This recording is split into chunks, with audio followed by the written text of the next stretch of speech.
Cupid Cyclopedia by Oliver Herford and John Cecil Clay. Author's Note. It has long been the belief of the authors that love-making should be included in the regular curriculum of our schools.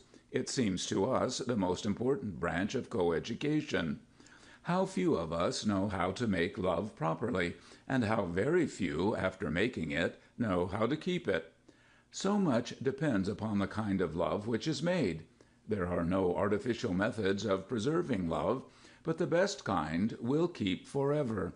Few beginners know how to make the lasting kind, and many even of those with vast experience are still quite clumsy. The only way is to keep at it. We hope that this book will fill a long-felt want. Surely of all long-felt wants, the want of love seems longest. It is for the earnest student of true love that we have compiled this Cyclopedia. O. Herford, John Cecil Clay. End of author's note.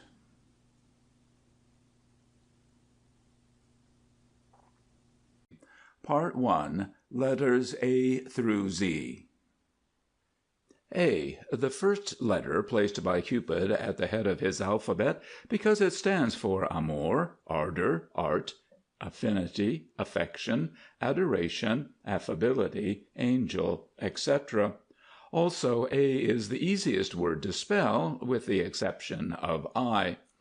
The origin of the form of our capital letter A is supposed to have been an Egyptian symbol, see illustration, representing two people engaged in the ancient pastime called kissing, which survives even at the present day. A, by many supposed to be the oldest of the alphabet, and constituting, as it does, the initial of Adam's name, was doubtless the only letter in existence at the time Adam learned to write. The words ark, antediluvian, ancestry, archaeology, and antiquity all support the above theory. Girls like Adelaide, Agatha, Agnes, Alice, Althea, Amanda, Amy, Angelina, and Arabella, whose initials fall in this letter, will be attractive, amiable, artless, and, in the opposite sex, most attracted by those of ardent, ambitious, and affable disposition. Absence. The sixth sense, arrived at by the exclusion of the other five. A powerful stimulant to love. See longing. When combined with distance, lends enchantment to the other five senses. Adamant. Masculine. A very hard word. See father. Admiration. From admi, the Persian word meaning love, and ration, food. Love food, or food of love. Affinity. Feminine. Ad, at, finis, boundary, at the boundary, the one meets around the corner. Alimony, the fine for speeding in the joyride of matrimony. Altar, the forge where hearts are fused, from the word halter, to hitch. Amount, a foreign measure of love. Anchor, the symbol of hope. See English word hanker, to long for. Angel, see her. Appendix, see last page. Arm. The arm is a muscular string connecting the hand with the shoulder. A man can give his arm without giving his hand. Coat of arms. Cupid's. Heart-shaped shield. Gules, pierced by an arrow. Argent. Crest. On an olive branch, a dove, a proper, ringed door, flappant. Ashes. Fashionable Lenten headdress, especially effective when combined with sackcloth. Avowal. A showdown in the game of love. Bee. Bee is supposed to take its shape from the popular and industrious insect known as the bee. See illustration. Others claim that its form is copied from the curves of Cupid's bow. In either case, its chief characteristic is busyness. B is a letter beloved of all. Bashful, bouncing, beautiful, and bonny, all of which pleasing attributes are the natural inheritance of the girls to whose lot the initial B shall fall. See Betty, Bella, Bertha, Bridget, and Belinda. The most congenial qualities of the opposite sex will be bravery, brawn, briskness, and brains. Baby, a small thing somewhat resembling a Cupid without wings. Bachelor. Neuter. An immune. Balcony, Cupid's fire escape. Beauty. Neuter. An affection of the skin, taking but not contagious, most popular American export. Best girl. See her. Bill. See coo. Bird. See hat. Blush.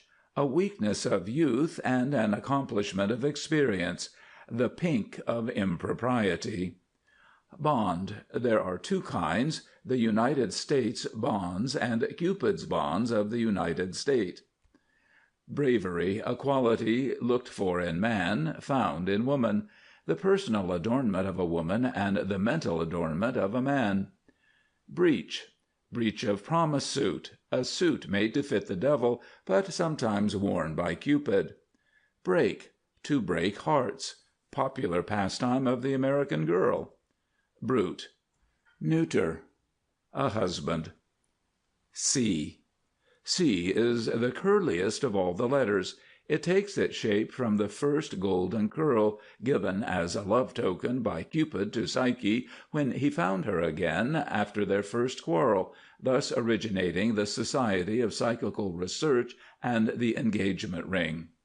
C, being the initial of Cupid, has many of his charming graces, being careless, coquettish, capricious, clandestine, clinging, and curious. These charms will also be found in the maids who follow the curly initial C. Among the C girls are the following: Chloe, Clorinda, Clarice, Clara, Clementine, Catherine, Constance, Cynthia, and Carol. The attractive qualities of their affinities are candor, coolness, cynicism, cleverness, and cash. Cake. Wedding cake, a saccharine monument to the memory of love. Care. The mother of thrift and the child of extravagance. If you do not take it before marriage, it will overtake you after. Caress. A sort of dope. Very enjoyable. Cash, a sort of window fastener to keep love from flying out. Cad. Masculine. The other man. Cat. Feminine. The other woman. Chair. A small, ingeniously constructed seat for two people, called after Cheops, the inventor. The first chair was presented to Cassiopeia, and now appears in the constellation of that name. Cheese, part of Cupid's menu, bread and cheese and kisses.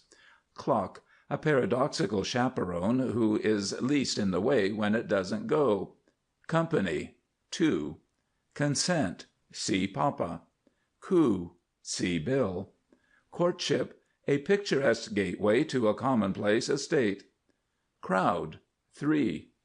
Cure of love, marriage. Curiosity, the taper which lights the flame of love. Curl, feminine, a man-trap. Verb, to curl. The dog curls up to sleep. The cat curls up to sleep. Even my lady curls up to sleep. Cynic, one who has been stung. D. The letter D dates from about 967 B.C. Hippopotamia, one of Solomon's many wives, having been blessed with no children, had a little pet animal, presumably much like the modern lapdog, of which she was very fond, and was forever exclaiming of it, "Isn't it dear?" or "Isn't it darling?" Solomon would invariably reply, "No, doggone it," and sometimes even, "No, damn it." Then Hippopotamia would smile, disclosing two very lovely dimples. Realizing the usefulness of such words, Solomon created the letter D, in order to be able to spell them. In the hieroglyphics of the times it was written as this fragment will show, the form being taken from Hippopotamia's little pet dog, Hydrophobia. D has turned out to be one of the most useful letters in Cupid's alphabet, beginning as it does, dearie, ducky, dreams, delight, determination, and desire, but it has an unhappy side in don't, disappointment, and despair. The girls under these letters are all darlings. See any one of them. Darling, from dearling, a little dear, sometimes excessively dear. Dear, beloved, also expensive. Dawn, a term for early morning, used by people who don't have to get up. Defects, what a woman loves a man for. Delusion, hope's dressmaker. Desire, love's partner.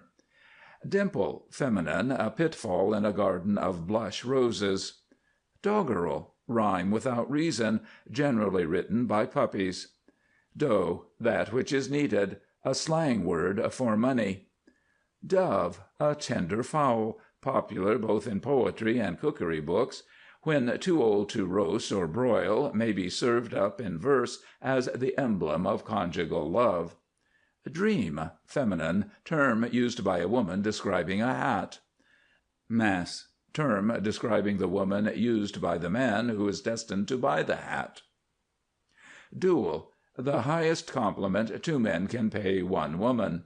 Duty, a millstone, sometimes mistaken by Cupid for a heart, what we expect in others. E. The letter E takes its shape from the elephant, in whose symbolical anatomy it plays the most important part. It is the belief of scientists that no animal has been responsible for more exclamations expressive of amazement than the elephant. The presence of E in ejaculation, extraordinary, egad, enormous, is directly traceable to the close relation of the letter to that popular pachyderm. The girls under E, for instance, Edith, Eleanor, Elizabeth, Elsie, Emily, Emma, Esther, Eunice, Evangeline, and Evelina, are distinguished for ease, elegance, excitability, and economy, and will be most attracted to the opposite sex by extravagance, eccentricity, and early rising. Escape, divorce. Eternity, oh, I'll be down in a minute. Evil, a wile of the devil. Ever and forever, the devil of a while. Excuse, self-accusation. Experience, an expensive tutor. Eyebrow, a mustache worn over the eye, an incentive to sonnets. F. The form of the letter F was first discovered on an ancient fragment of pottery by a German archaeologist in the shape of a sandal, on what is supposed to be the foot of Achilles. As will be seen in the accompanying cut, the heel of the sandal and the part covering what is known as the tendon of Achilles is peculiarly designed for the protection of that part of the foot which was the only vulnerable spot in Achilles' foot. This can at best be accepted only as an ingenious conjecture.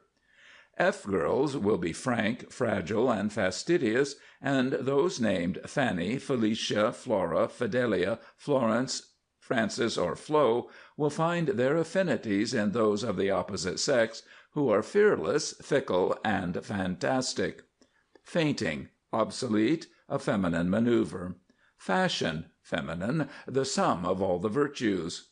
Fig, fig leaf, a fall fashion of a false modiste. See Figure 1. First, first love, an appetizer, first kiss. Much has been written about the exquisite joy of this. Still, it is unsatisfying, hence the second, the third, etc. ad lib.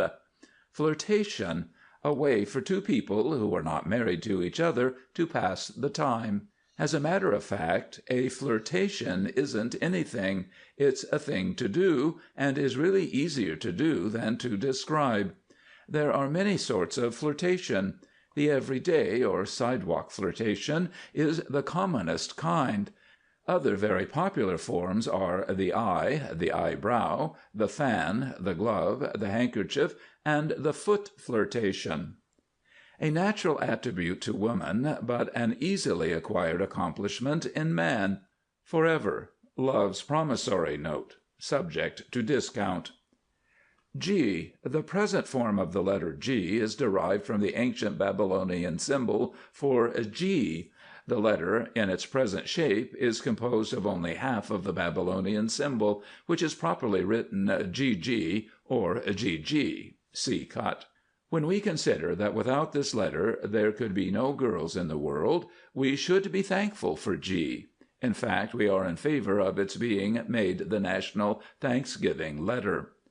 Gertrude, Georgiana, Grace, and all the girls of this letter will be glorious with their generosity, gentleness, grace, and gaiety, and cannot be won by gold or gems. He who would win one of these must be guileless and go ahead. Garter, see knee, a species of serpent. Gas, gaslight, a light often too weak for one and generally too strong for two. The fainter the gas, the braver the bow. Shakespeare.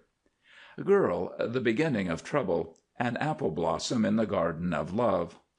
Gooseberry, an unbidden fruit. Gossip, nothing to speak of. Grass widow, a grass widow is a widow which makes hay. H. The eighth letter of Cupid's alphabet takes its form from the Hittite symbol meaning an heir has been born to his house. The symbol, as shown in the cut, represents two Hittite gentlemen shaking hands. The gladder-looking one is the proud father, and is being congratulated upon the birth of his first son. Girls did not count for so much then as now.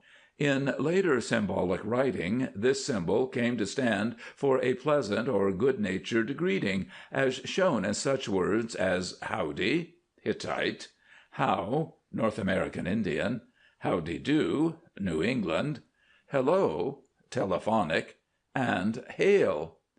It would be hard to reckon the immense amount of good this letter has done, for without hell and headache, how many of us would be good? And oh, the joys of life! For without H, where would happiness and the honeymoon be? And where heart, hope, health, and harmony? Girls under this sign will be handsome, honest, and home-loving, but those named Helen, Harriet, Henrietta, and Hannah seem to be easily hypnotized by hollow, hypocritical humbugs of the opposite sex. Hooray! Happiness, the mainspring of the good-time piece. Heaven, all in her eye.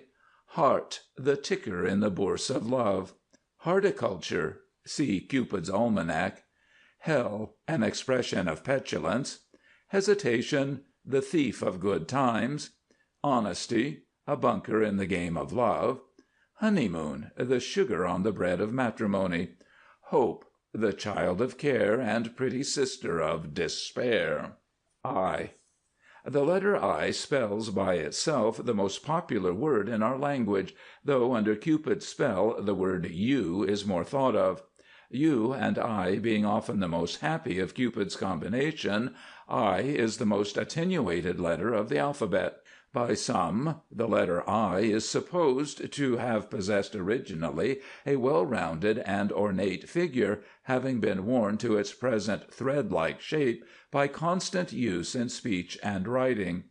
When not acting in its popular capacity of first-person pronoun, I is anything but popular as a letter, standing as it does for indifference, irksomeness, insignificance, industry, and other uncongenial things. I has a leaning to the cold and classic in its choice of females, some of its favorites being Iphigenia, Irene, Imogen, Ivias, and Iolante. To these ladies the most appealing masculine qualities will be irony, idleness, independence, and impecuniosity. I, the most popular letter in the alphabet. If, the drawbridge to the castle of hope. Illusion, love's tailor and art's servant. Ink, the stuff that bills, books, and billy-do are made of. Innocence, a moral vacuum. J. J, we are confident, takes the shape from one of Venus's doves. We don't know which one, but we think it is the dove of peace, or possibly the turtle-dove.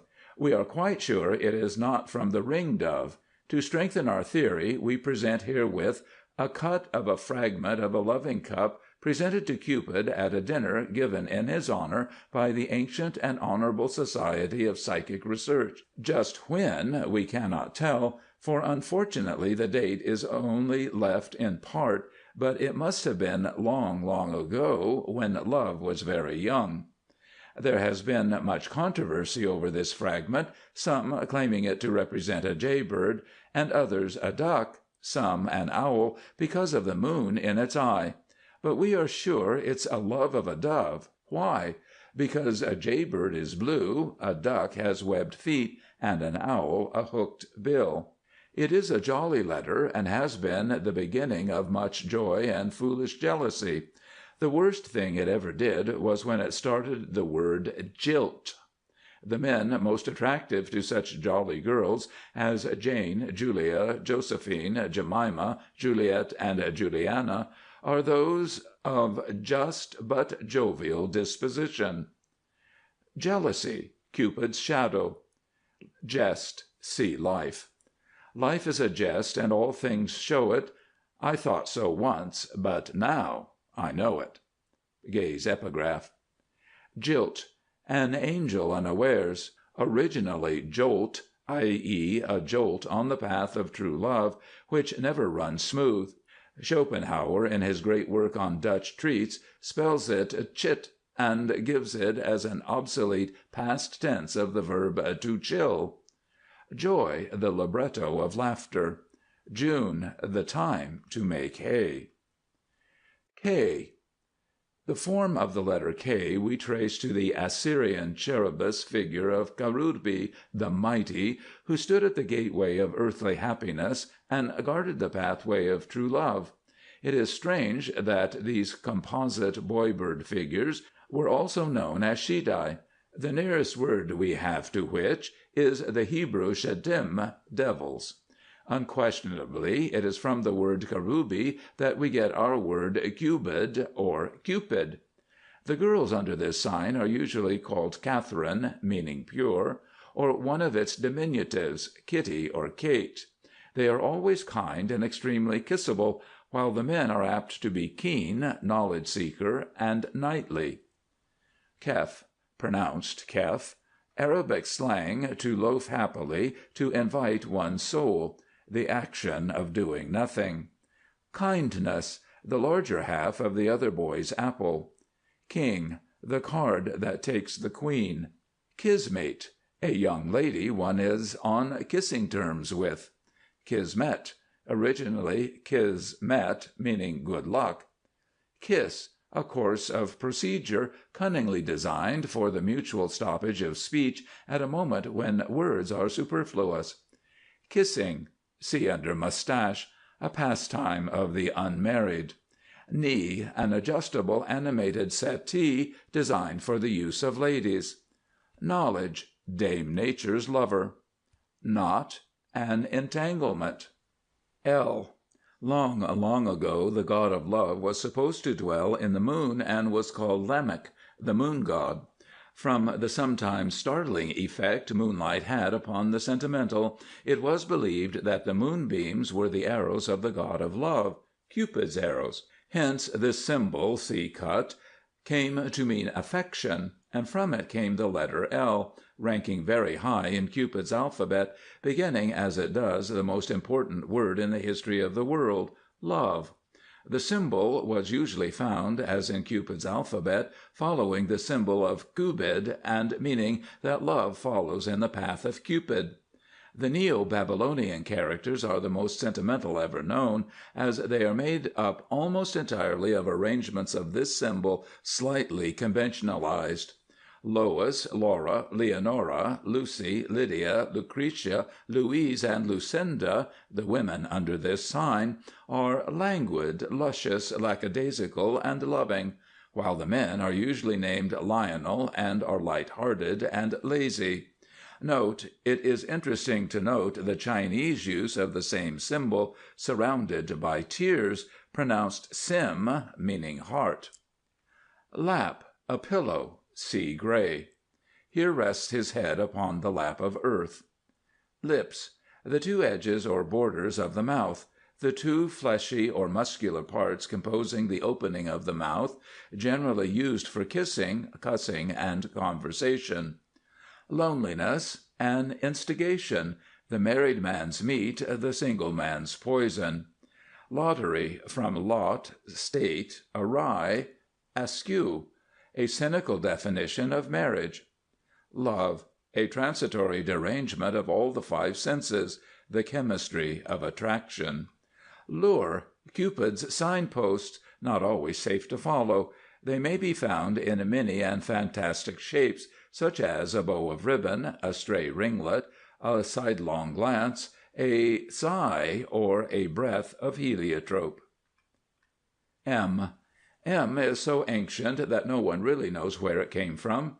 However, because of the fragment of the jar shown here (see cut), found just outside the Garden of Eden, and representing two outsiders bargaining, the origin of this letter has been credited to the Hebrews, and is interesting in showing the politeness of these early people. Money, Moses, and mercantile all strengthen this theory. Girls of this letter will be modest, and will have merry and magnetic dispositions, and will be most happy when married to masterful, manly men of means. The one thing to mar this letter is its connection with the word mitten. Marriage, the conventional ending of a love affair, a lonesome state. Memory, a thing to forget with. Mirror, her mirror. Cupid's cook stove. Misery, lover of company. Modesty, conscious purity. Mole, the exception that proves the rule. Money, see uncle. Monogamy, sometimes spelled monotony. Moon, a planetary old maid who busies herself about other people's love affairs and the recipient of love confidences. Mrs., the OK of respectability. Mustache. As Kipling says, kissing a man without a mustache is like eating an egg without salt. The question was recently put before the 10 million subscribers of the Perfect Lady's Home Journal, every one of whom, without a single exception, replied that she did not know, never having eaten an egg without salt. A masculine note. If she is an M girl, you will be lucky if her name is Melinda, or Miriam, or Mabel, or Miranda, or Millicent, or Maud, or Mehitabel, or Magdalene, or Maria, or Minerva, or Marion, or Minna, or Margaret, or Matilda, or Marcia, or Marianne, or Melissa, or Martha, or Mary. N is the sign of the negative, and is found in the form of an eel on an ancient Egyptian tablet, from a lady refusing her hand in marriage and slipping out of it in a nice and graceful manner, evidently the symbol of polite refusal. N girls, like Nora and Nancy and Nell, will be nice and naive, and sometimes naughty. It is not a popular letter with men because of its association with nervous, no, never, and numb. Nature, Dame Nature, the mistress of the house of life, in which love is ever the favored guest. Neglect, a breakfast food of love. Never, a feminine sign of yielding. No, feminine for yes. Nothing, the boundaries of the universe and of love. Number, Cupid's lucky number, 2. O has its origin in the wedding ring, and is the symbol of eternity. It seems to have been used by all the people of the earth, as we find in the Babylonian, archaic, old Aramean, Cypriot, and practically in all writings of all times. From its very shape it means happiness and content. O girls will be orderly, and in olden times were fond of osculation. The men are often odd, ostentatious, and overbearing. Oceans, a minute measure of love. Oh, an exclamation meaning, "This is so sudden." Onions should never be eaten alone. Opportunity, an invitation of fate. Osculation, a game of chance. Own, to possess, From onus, a burden. P. P in its primitive form was the symbol of pairing, being, as the cut shows, a combination of U and I, the sort of thing a bashful lover would carve on a tree or stone or scratch in the sand when taking a walk with his adored one. It seems natural that it should stand for perfume, poetry, pastime, pleasure, passion, panacea, paradise, and peace.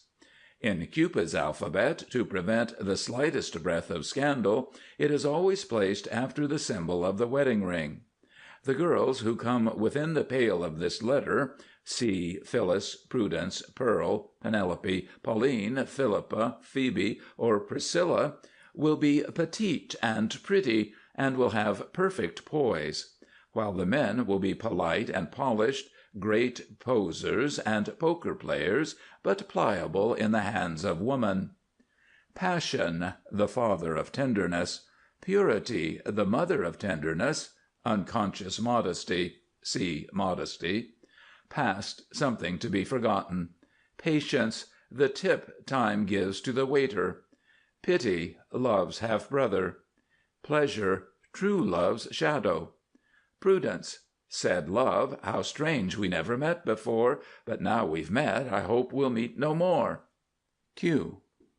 Q, as shown by this ancient bit of sculpture, in its original hieroglyphic form, represented a lover's quarrel, and from the cast of features, presumably an Amorite.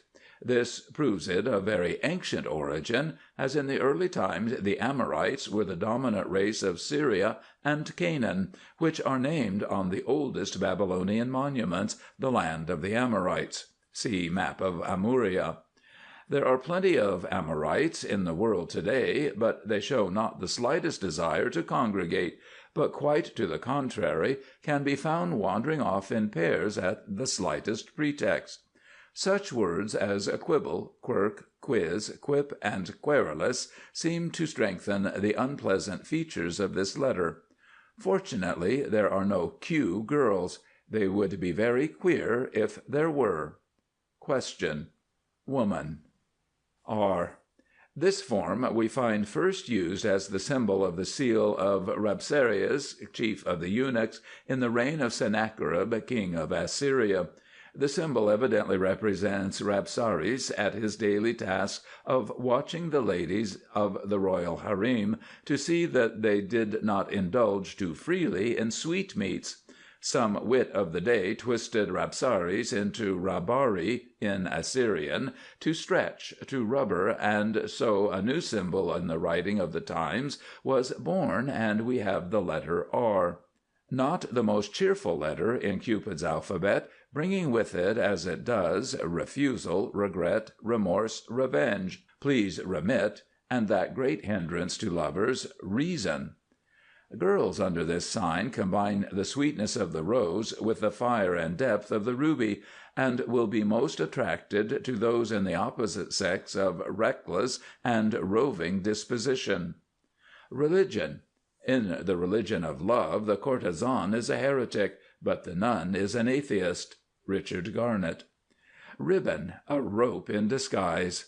Rice, the confetti of matrimony. Ring, symbol of slavery. Romance, once upon a time, seldom twice. Rose, the hardest working flower in love's garden. Ruffle, a frill on the outskirts of good form. Rule, golden rule, do unto others, etc., canonical extenuation of osculation. S. The story of S is sadness. Monday in the garden and a lovely day, just enough air is stirring to rustle the leaves soothingly. Tuesday, another such day. Wednesday, if anything better. Thursday, a wonderful day, languorous, with the perfume of flowers. The birds never sang so sweetly, the butterflies never seemed so brilliant. The little silver brook fell into the lake with so soothing a sound, and the drowsy hum of the bee was like a lullaby. Such a dreamy contentment seemed to pervade the whole garden. Like the breath of a rose, a caressing zephyr sighed overhead, and creaked ever so little the old signboard nestled among the leaves. The old signboard, with this inscription in quaint characters, "Corendu se bene gesserit." Adam looked up from where he lolled in the soft grass, and smiled as at an old friend. He stretched and drew a deep breath of content. The day seemed the most wonderful he had known. Friday. Black Friday, they called it, afterward, broke clear and bright, but on the horizon great piles of black cloud, and far off the ominous muttering of thunder. All nature seemed nervous and a-tremble. The breeze was fitful and petulant, and the hush of some impending evil hung over the garden. The old signboard creaked sharply. Poor Adam, poor us. There confronting him was this word, in fresh, bright paint: skidoo. See note. That night it rained. Oh, how it rained! Because this symbol, see cut, pronounced S like the hiss of a serpent, can be traced back to the day the atoms moved, and which stood for sin, scandal, shame, sorrow, scorn, satire, suspicion, scowl, and selfishness, people have been willing to accept Adam's story, and the poor old serpent has been made the scapegoat in the whole affair.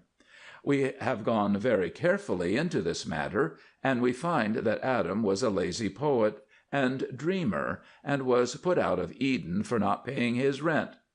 The girls under S will be stylish, sentimental, sincere, and simple in their tastes, while the men will be silver-tongued and smooth. Note. This quaint form of dispossessed notice we find used all through the Stone and Iron Ages. Secret, a feminine invention for the rapid dissemination of news. Sense, the safest fuel for the flame of love's altar. Sensitiveness, a symptom. Sentiment, Baedeker to the land of love, tells you what to admire. Sigh, the rustle of a caged Cupid's wings. Silence, if silence gives consent, how is it women marry? Sin, a matter of opinion. What other people do and we talk about. Sofa, a receptacle for spoons. Spoon, an arrangement for supplying nourishment to the lovesick. Suspicion, a hair of the wrong color. Sympathy, love's sister. Tea, in Adam's autobiography we find toward the end of the sojourn in the garden, this symbol, see cut on this page, often used and always in this sense. And being an hungered, we went to the tea and ate. Poetic translators of these lines have been pleased to call this symbol the tree of life, and weave a pretty story around it which fits in with Adam's folderol about the snake. We find, however, much used in the Phoenician hieroglyphs, the most ancient of all languages, this symbol, the sign of the usurer or pawnshop. This unquestionably establishes our version of this garden story. C.S. The variation in Adam's way of writing the symbol is due either to that extreme sense of delicacy which would naturally make him wish to disguise the unpleasant, or to sheer laziness. He was such a poet. Girls fortunate enough to come under this letter will be tender and true, and will be most attracted to tall, talented, temperate men. Telephone, love's telephone number, 21, O Heaven. Temptation, woman, anything forbidden, a challenge, an invitation to don't. Tenderness, moonlight. 3, a crowd, love's unlucky number. Time, woman's worst enemy, a cure-all. True love, an old-fashioned sentiment. Trust, a love-preserver on the ship of joy. Truth, a very painful irritant. 2, company. U. The old Assyrians, needing men for their many wars, did not believe in race suicide. The law, therefore, was that all men arriving at the age of 23 and not married must wear a yoke of wood about the neck until such time as they should wed. Old bachelors were rare in Assyria. It is natural, then, that the yoke should have become a symbol of bachelorhood. The cut herewith shows this symbol from a tablet from the epic of Nimrod. U takes its form from the yoke, and its sound from the Assyrian m, implying negation, as shown in such words as unit, until, unsafe, unacceptable, unamiable, unblemished, unbroken, uncalled, undutiful, unburied, unfashionable, unfeeling, unfruitful, unpoetic, unmarried, and unwise. You girls are usually unsophisticated and unaffected, and the men for them to marry should be useful, upright, and urbane. A cantankerous prefix which contradicts every adjective it meets. Union, a combination of at least two unmarried states. Us, the plural of you. V originated from an early representation of Venus rising from the sea. This symbol was used upon the lady's entrance to all the public baths of the ancients. In Cupid's alphabet, in honor of his mother, this symbol was the last, and stood for veneration and virtue, but as customs changed, it became necessary to add the wedding symbol. From the fact that Venus had 5 sweethearts came the use of the symbol to denote 5. Valeria, Victoria, Virginia, Vivian, Vera, and Violet, the lucky girls under this sign, will be as sweet as the verbena and versed in every art to make the male heart vibrate violently. The men will be vigorous but visionary, and inclined to be fond of the vine. Vanity. Everything. Variety. Is the spice of love. Victim. Bridegroom. W comes from the very sacred and beautiful symbol of wedlock. One cannot realize, unless quite familiar with these ancient peoples, with what reverence they held this symbol. What poetry and romance surged through the mind of him who gazed upon it, what fluttering of heart, what dizziness! Yes, the ancients loved marriage. They adored it. Some of them were so devoted to it that they did it over and over again. Solomon, for instance. At times the rush was so great that the clerks in the office of record would get behind in their work, and in their haste would neglect to make the hole in the wedding ring, showing the bridegroom's hand so in the symbol, and giving the opportunity for someone to advance the theory that this symbol did not mean marriage, but represented the doctor offering a pill to his patient, meaning sickness. This is absurd. W girls will be wholesome, winning, and wise, and will be most happy when wedded to men of wealth. Waist, the equator of heaven. Web, a net, an entanglement, doubtless from the German Weib, woman. Wedding, a necessary formality before securing a divorce. Widow, the most dangerous variety of unmarried female. Wife, a darning attachment for the domestic machine. Woman, the last but not the least of all created things, an afterthought. X comes from Cupid's own mark, used by him in the day before writing was invented, and everybody had his own or her own peculiar mark to sign checks, IOUs, and love letters. We are indebted to the British Museum for allowing us access to their treasure chambers. There we find this mark on many dainty billets doux left upon Psyche's dressing table by Cupid. The symbol for many centuries of true love, and many variations of it were used, such as I am overjoyed, I have the blues, fly with me, meet me by moonlight, let us be married, I love you not. Do you think you can support a wife? I will come tonight. I leave town tomorrow. Come back, I love you. Ex-girls are usually thought of with great tenderness by a man, but they are sometimes a considerable annoyance, as, for example, Xanthopy. Y, a derivative of wise. We show here the central figure from a decoration over the entrance to the temple of Cupid, and naturally supposed to represent the high priest pronouncing the wedding blessing. With this before us, it is easy to understand why Y is the parent of such words as yearn, yea, yielding, yes, and yoking. Another poetic-minded archaeologist has tried to persuade us to his theory that the romantic ancients, who were forever giving human form to things, symbolized in this figure the waterfall. His theory is without foundation. Y girls will be ever youthful and are rare as yttrium. They should be much sought after by you men. Yes, Cupid's password: yesterday, regret; you, whoever you are; youth, the time we wasted Cupid's holiday season. Z, the symbol shown here from an ancient roller seal, dating back to the earliest days of the Turkish race, shows its owner worshipping at the shrine of Cupid, hence the word zealot. The arrangement of his hair shows him to be a bachelor, so presumably he is beseeching Cupid's aid in some amour. A very similar figure is used in later symbolic writings, supposed to represent Zeuxis kneeling before one of his own paintings, and stood for egotism and conceit. We also have the same form used, so Z, symbolizing the path of true love, originally written Z. End of Part 1.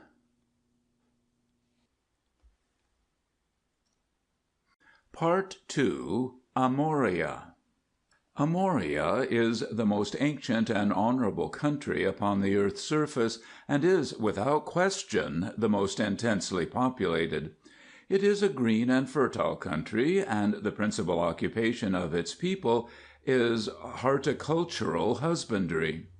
The form of government is home rule, and to become a citizen, although born in the country, it is required that at least one complete journey be made from end to end of the country's principal highway.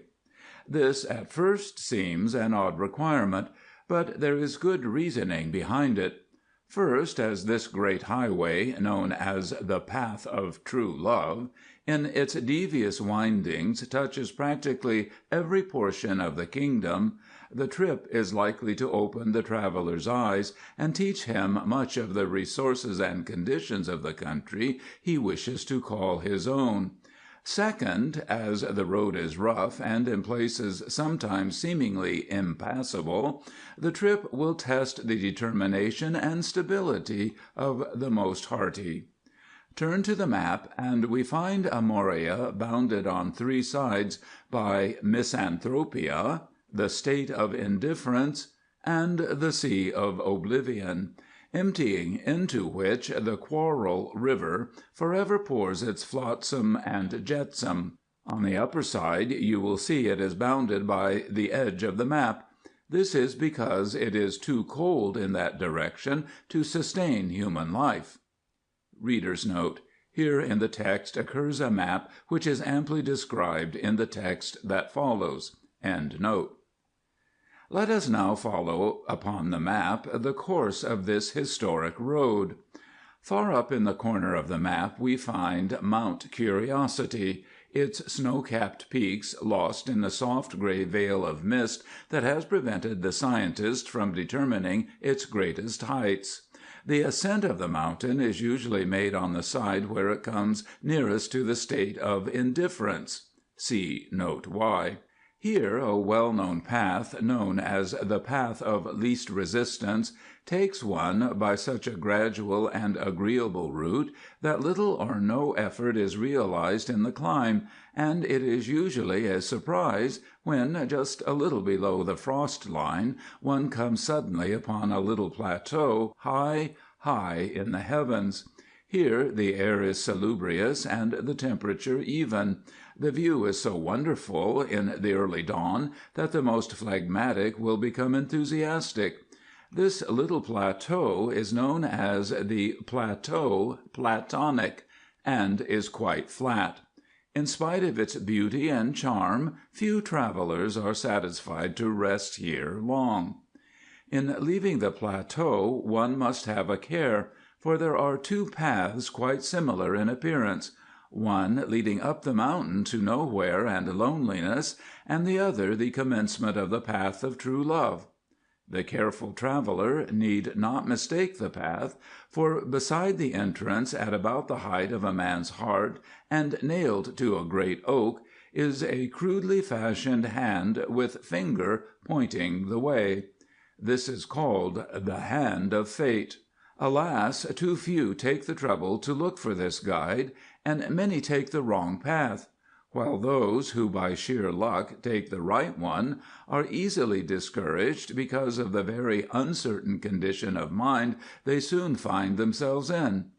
These usually lose heart before going a long way, or in their careless method of progress take some wrong turning and come to a swift and bad end. But we will follow the progress of the traveler who believes in signs.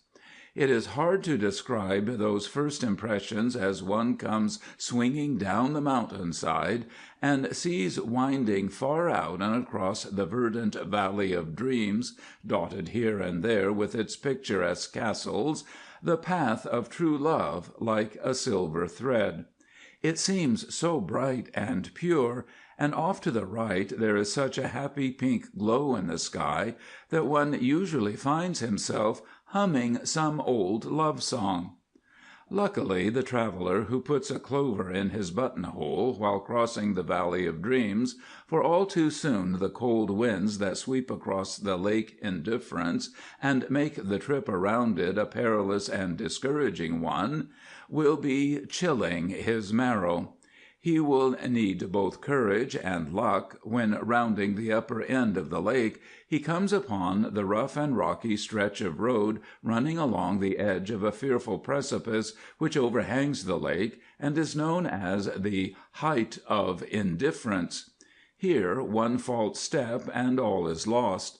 Past this danger, the road turns from the lake, but the traveler has hardly time to congratulate himself upon the warmer conditions when he is confronted by a most disconcerting range of mountains, known as the Mountains of Opposition.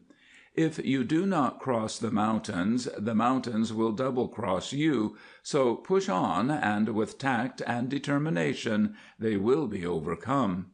The mountains passed, a smooth bit of road is reached, and brighter weather, that, after the lowering clouds, the storms, and many obstacles met with in the mountains, will likely mislead the traveler into thinking his troubles over.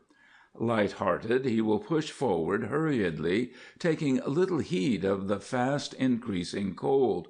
Fortunately, just at the edge of the map, and just upon the longitude of respect, the road takes a sudden sharp turn, but it is almost from bad to worse, for it plunges the traveler into the Forest of Misunderstanding, a dark and dismal place that will fill the strongest with misgivings. The only way is to stick close to the road. This is sometimes hard in the darkness, as there are many by-paths. Travelers once off the correct road have been known to wander for years without once seeing the sunlight. About halfway through the forest there is a road turning to the right.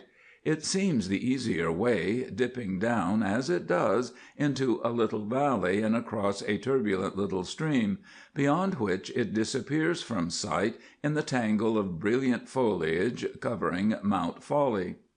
Unhappy he who takes this turn, for there is many a slippery stone in the bed of this stream, and the crossing is not a happy one. If one would turn back at the first slip, but human nature is stubborn and few do. Besides, there seems little choice between the dismal forest behind and the lure of Mount Folly ahead. Folly lasts but a day, however, and the foliage soon loses its attractive coloring. The foolish wayfarer, then pushing on, finds himself again confronted by the turbulent stream, but easier to cross this time. A little way further the path ends at what appears to be a refreshing spring.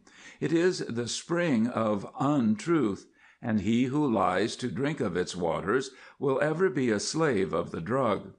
Again, as one is nearing the edges of the Black Forest, is another road leading off to the left and to the spring of Mistrust. Turn not aside, nor drink of this spring. Its waters are bitter, and this turning but takes one back into the depths of the dismal forest.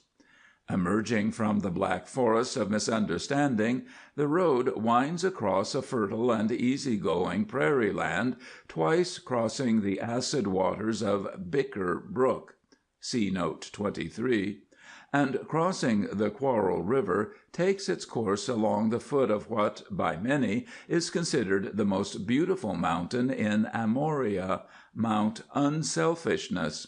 The going is easy here, and when one comes to a little road branching off and running right up the mountainside, he is apt to feel very little inclination to take it. Nearly every traveler knows by hearsay that this is a short cut one should take, but standing at the foot of the mountain, with a broad, smooth road on one hand, and this little used, difficult mountain path—it is hardly more than a blazed trail—on the other, it is much to the traveler's credit who attempts it at all. Quite a few do, however, begin the ascent, but almost without exception have not the strength to continue and turn back to the main highway, only to be shortly plunged again and again in the cold and caustic waters of the Quarrel River, as the road crosses and recrosses it. There are no bridges here, and many a poor traveler becomes exhausted in the mad battle with the current, hopelessly loses all self-control, and is carried away to be lost in the sea of oblivion. At the river's mouth is Lost Hope Island. This is really nothing more than a bar, and superstition has it that there, on stormy nights when the tide is coming in, congregate those poor lost souls, and it is claimed, on good authority, that the discords of their mournful songs can be heard even as far as the edges of the Desert of Absence. After these several crossings of the Quarrel River, the road again becomes easy, and travel should be a pleasure.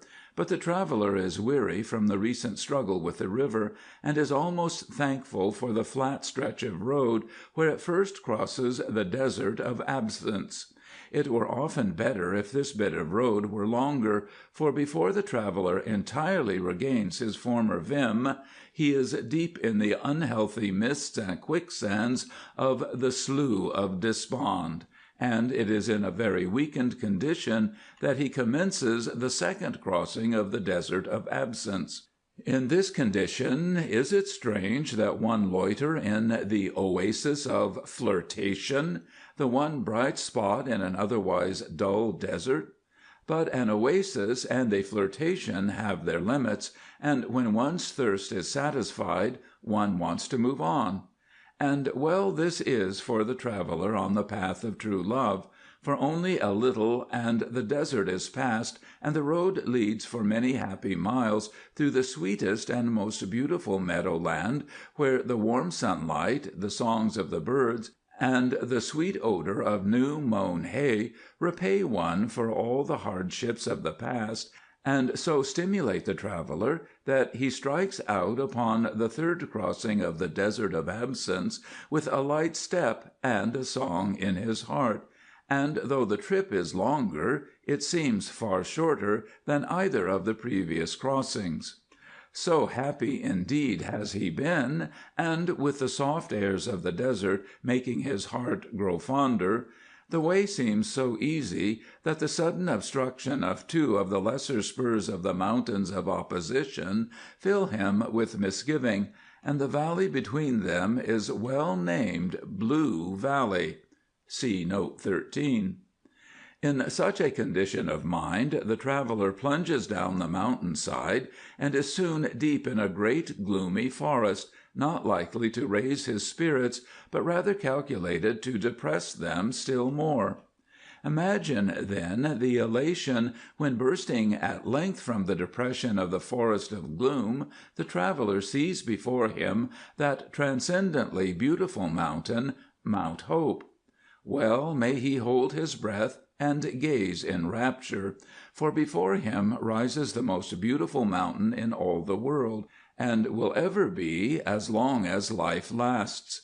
With its velvety slopes and shaded dells, its little silver rills tinkling down the mountainside, sounding like fairy laughter through the trees, the gently stirring air freighted with the perfume of myriads of fragrant blossoms, and over all a tender rose-colored glow reflected from the soft pinky clouds that forever tenderly rests upon the mountain's top, it is indeed the most beautiful of nature's jewels. So it seems, with hope so long deferred, to that tired-eyed struggler upon love's highway, often heartsick and oppressed by the vicissitudes of the way, for here he may rest, and, gazing again out over the dear valley of dreams, rejuvenate the yearning, the ambition, and the determination that have brought him through so much. To these he must now add hope, and so equipped and refreshed, he dashes a second time through the forest of gloom, and though confronted by the most stubborn and rocky section, known as the Parent Peak, in the entire range of the mountains of opposition, his past experience and his added strength carry him over with little effort, and coming down the last steep slope, his heart gives a bound as his eye follows the smooth roadway stretching invitingly across a nearly level expanse of well-cultivated country thickly dotted with the happy homes of those who had once been travelers like himself. If he be not short-sighted, he is able to see even as far ahead as to where the road and his lonely journey end in heavenly Mount Heart's Desire. As he passes along, many a cheerful face smiles out at him from the doorways, and many a cheerful word of welcome and greeting encourage him to hasten. The smiles of the rosy-cheeked children seem especially sweet to him. The journey's end. The goal is reached. Naught remains further for the traveler now, except the oath of allegiance, which is performed, with considerable ceremony, in the little church just around the corner to the left. Note: Mount Heart's Desire is of an attractive shape and thickly surrounded by orange blossoms. No two travelers agree as to its height, but we are of the opinion that it must be about 5 feet 3 or 4 inches. Within it is a little shrine called Trust, which is the duty of every worshipper to protect. Note why. It seems more than a mere coincidence that the path of least resistance should run up Mount Curiosity on the side nearest to the borders of the state of Indifference, and there is a very ancient tradition that the first person to make the ascent came from that easy-going country. We believe this tradition to be another version of the Adam and Eve story, and feel that it conclusively proves us right in our calculations as to the exact location of the Garden of Eden. We claim it was situated in that part of the state of Indifference near to and in full view of Mount Curiosity, and that Adam was the first man to make the climb.